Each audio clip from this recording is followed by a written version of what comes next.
Ribuan pekerja di Jawa Barat dilaporkan terkena pemutusan hubungan kerja, tidak sedikit pula yang masa kontraknya tidak diperpanjang. Dan salah satu penyebabnya adalah ekspor perusahaan yang anjlok akibat terimbas dari resesi global. Lantas bagaimana pemerintah daerah mengatasi dan juga menanggulangi badai PHK yang melanda perusahaan di Indonesia? Untuk membahasnya sudah bergabung melalui sambungan virtual Kepala Dinas Tenaga Kerja dan Transmigrasi Jawa Barat, Rahmat Taufik Garsadi. Selamat pagi Pak Rahmat.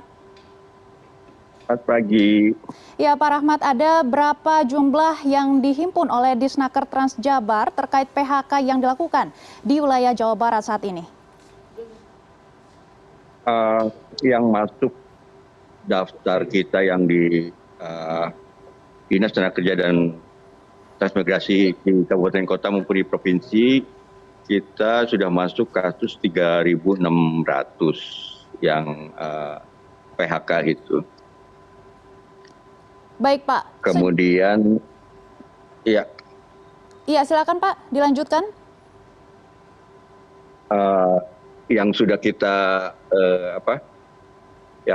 kita PB, artinya perjanjian bersama otomatis itu sudah inkrah. Itu memang baru 181 dan ada anjuran 98 dan itu sekitar 227 yang sudah inkrah. Baik Pak, sejak kapan Pak tanda PHK ini sudah mulai terjadi Pak? Kalau secara umum memang sudah berjalan dari mulai awal Januari. Itu baru yang masuk ke kita. Sementara laporan dari Apindo Jawa Barat yang saya terima itu sudah ada 64.000 pekerja yang baik yang sudah didaftarkan maupun yang sudah PHK. Jadi yang masuk ke kita dari Apindo itu luar biasa, 64.000 dari 124 perusahaan. Lebih dari 100 perusahaan ini sektor apa saja Pak yang paling berdampak? Memang hampir seluruhnya berasal dari perusahaan-perusahaan padat karya, antara lain dari garment, alas sepatu, alas kaki, dan produk tekstil lainnya. Tapi yang paling banyak dari garment dan alas kaki. Garment dan juga alas kaki, dan dari pandangan Pemda apa sebenarnya yang menjadi penyebab utamanya, Pak Rahmat? Nah, memang manufaktur di Jawa Barat itu orientasinya hampir sebagian besar adalah ekspor untuk ke Eropa dan Amerika. Nah, sementara akibat dari pandemi 2 tahun kemudian dilanjut yang paling parah ini adalah dengan adanya dampak dari perang Ukraina dengan Rusia, maka sepertinya daya beli masyarakat Eropa dan Amerika sangat anjlok sekali. Yang biasanya berganti-ganti musim itu ganti baju atau ganti sepatu.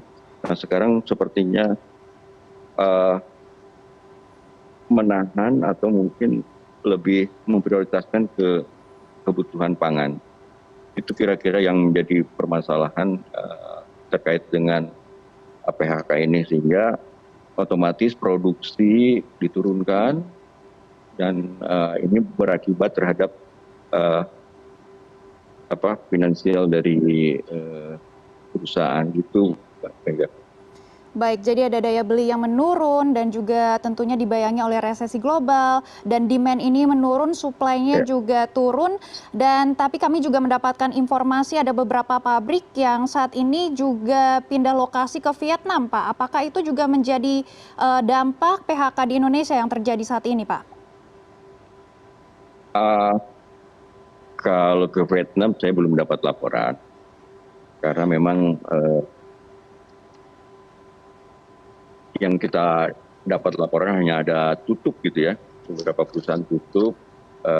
Apakah itu memang pilot ataupun tidak buka kembali gitu. Baik Pak Rahmat, apa bantuan dari Pemda untuk mereka yang terkena PHK? Kami terus mendata yang PHK itu, Kemudian juga kita bekerja sama dengan BWI ILO untuk mencoba bernegosiasi, kemudian juga melakukan pemasaran lain ya selain ke Eropa dan Amerika. Mudah-mudahan ada pasar lain sehingga produk ini bisa produk-produk khususnya dari Jawa Barat ini bisa tetap berjalan gitu kira-kira. Kalau terkait lainnya kita baru itu saja dan kita terus berkoordinasi dengan Kementerian Perindustrian maupun dengan perdagangan. Baik, koordinasi dengan pemerintah pusat, tentunya bagaimana koordinasi Pemda dengan perusahaan yang melakukan PHK ini, Pak? Apakah ada isu kompensasi kepada karyawan yang di PHK? Sampai saat ini belum ada. Kita hanya mengandalkan dengan yang dikeluarkan oleh pemerintah pusat, yaitu terkait dengan JKP, jaminan kehilangan pekerjaan yang dikelola oleh BPJS Ketenagakerjaan. Mbak. Ya, Pak Rahmat, bagaimana jika masyarakat khususnya Jawa Barat yang terkena PHK harus melaporkan dirinya dan hak-hak apa saja yang harus diperjuangkan, Pak? Yang pertama tentunya harus lapor ke Dinas Tenaga Kerja dan Transmigrasi di kabupaten kota. Nah, kalau terjadi kesepakatan itu boleh ingkrah gitu ya PHK. Kalau tidak kita akan mediasi oleh mediator. Mediator akan mengeluarkan anjuran. Nah, anjuran ini apakah diterima oleh kedua masing-masing pihak? Nah, kalau sudah diterima bisa ingkrah. Dan kalau tidak diterima tentunya bisa dilanjut ke PHI gitu ya. Selanjutnya yang harus disiapkan adalah bagaimana kelengkapan terkait dengan BPJS Ketenagakerjaan, sehingga dari BPJS Ketenagakerjaan setelah mendapat dokumen-dokumen baik dokumen paklaring, PHK dan sebagainya itu bisa mengeluarkan JHT ya. Kemudian juga masuk ke program JKP. Program JKP itu ada terkait dengan pemberian kompensasi, kemudian juga pelatihan dan akses pekerjaan. Jadi itu yang kita sedang kita lakukan.